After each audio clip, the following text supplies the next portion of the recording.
अथ अष्टलक्ष्मीस्तोत्रम्।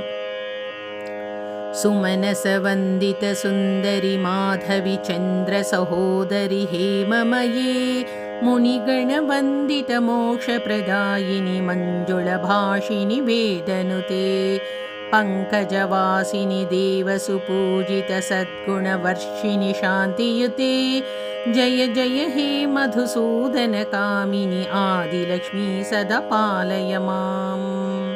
आदिलक्ष्मी सदा पालय माम्।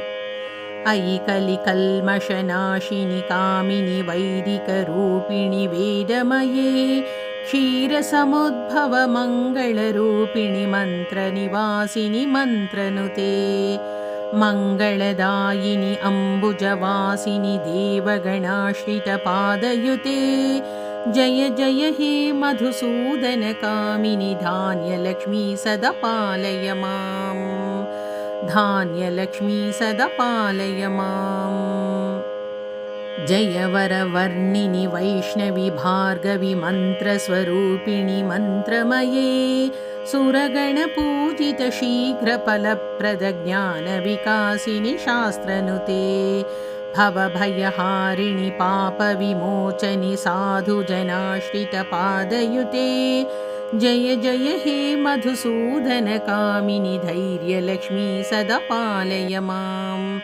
धैर्यलक्ष्मी सदा पालय माम्। जय जय दुर्गतिनाशिनि कामिनि सर्वफलप्रदशास्त्रमये रथगजतुरगपदादिसमावृतपरिजनमण्डितलोकनुते हरिहरब्रह्मसुपूजितसेविततापनिवारणपादयुते जय जय हे मधुसूदनकामिनि गजलक्ष्मीरूपेण पालय माम्। गजलक्ष्मीरूपेण पालय माम्। अयि खगवाहिनि मोहिनि चक्रिणि रागविवर्धिनि ज्ञानमये गुणगणवारिधि लोकहितैषिणि स्वरसप्तभूषितगाननुते सकलसुरासुरदेवमुनीश्वर मानववन्दितपादयुते जय जय हे मधुसूदनकामिनि सन्तानलक्ष्मी सदा पालय माम्।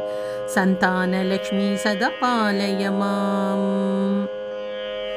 जय कमलासनि सद्गतिदायिनि ज्ञानविकासिनि गानमये अनुदिनमर्चितकुङ्कुमधूसुरभूषितवासितवाद्यनुते कनकदर